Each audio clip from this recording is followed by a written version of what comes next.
included under the existing badge structure is the community badge. This covers subjects such as conservation, crime prevention, fire prevention, first aid, life-saving, safety and community activities of citizenship, civics and international.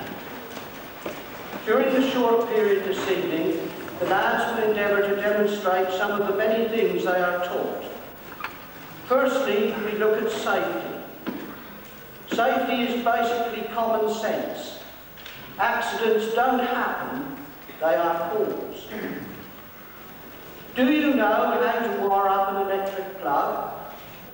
Which colour-coded wire you should connect to which terminal? What fuse rating you should use?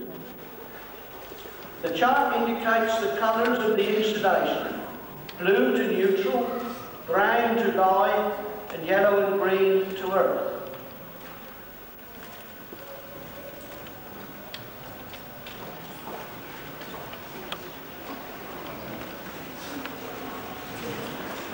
Many people today get involved in do-it-yourself activities of one sort or another. For example, redecorating the outside of your house or bungalow, or repairing or replacing defective guttering. How should you erect a ladder correctly? If it is to remain in one position for some time, then it should be fixed at the top. Alternatively, if only for a short period, it should be footed when someone is aloft.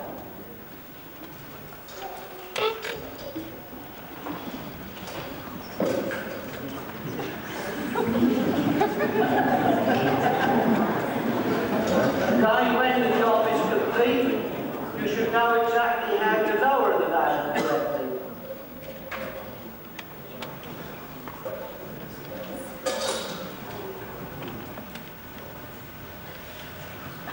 I think these two are keen to get on Mr. Hookie's firm.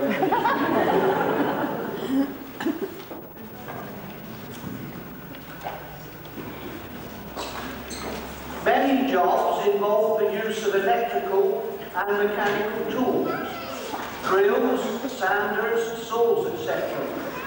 And you should protect yourself with gloves, goggles, safety helmet, mask, boots, all as necessary.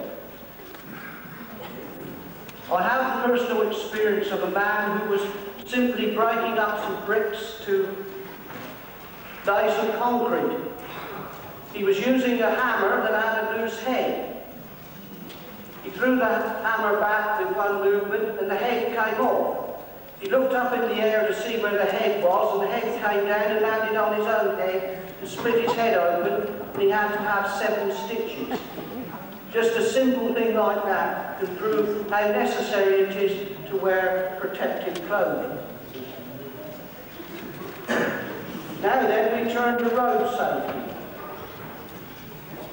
Do you own a bicycle? What are the most important things on your bike?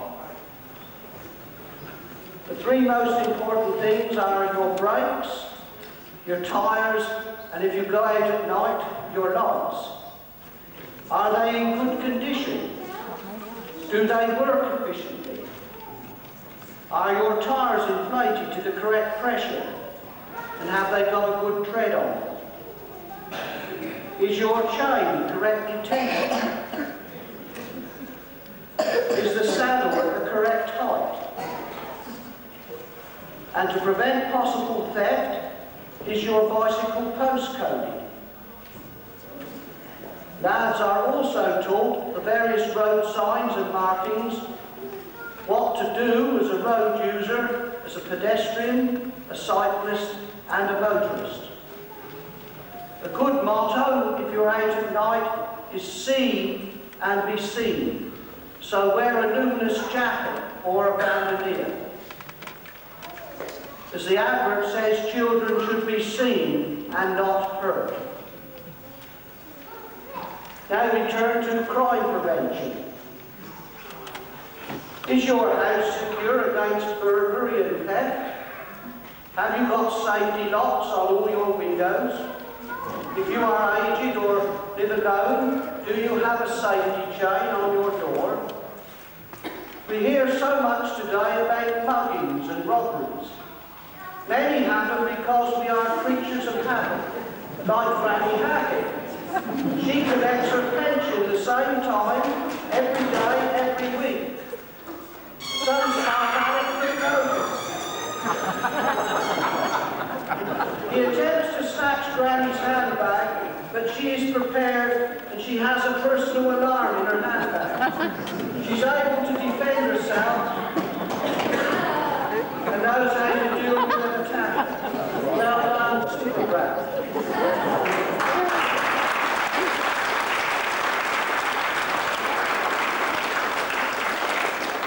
Next we see the chap who goes regularly, every time, the same day of the week, to collect the wages for his firm. Again, somebody spots him and knows exactly what to do. You see, he's prepared as well because you will notice that he has the briefcase chained to his wrist, so he's unable to grab it from his purse.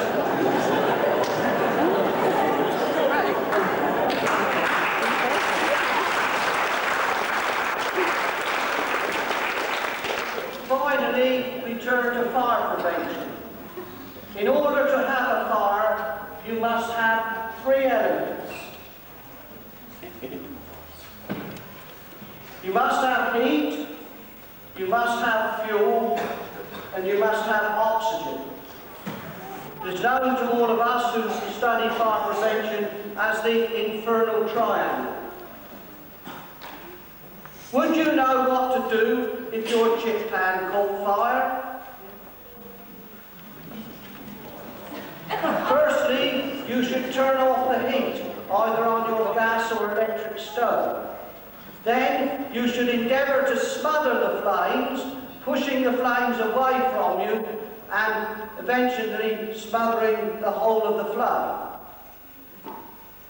Never grab hold of a flaming chip pan and attempt to walk out the door with it in your hand, because the draft pulls will only throw the flames back onto you and harm you. And will you do that once again so that they can all see, please? Like David and Tim. Right, you drive the flame away from you and smother it. Thus blotting out the air, and so the infernal triangle is incomplete.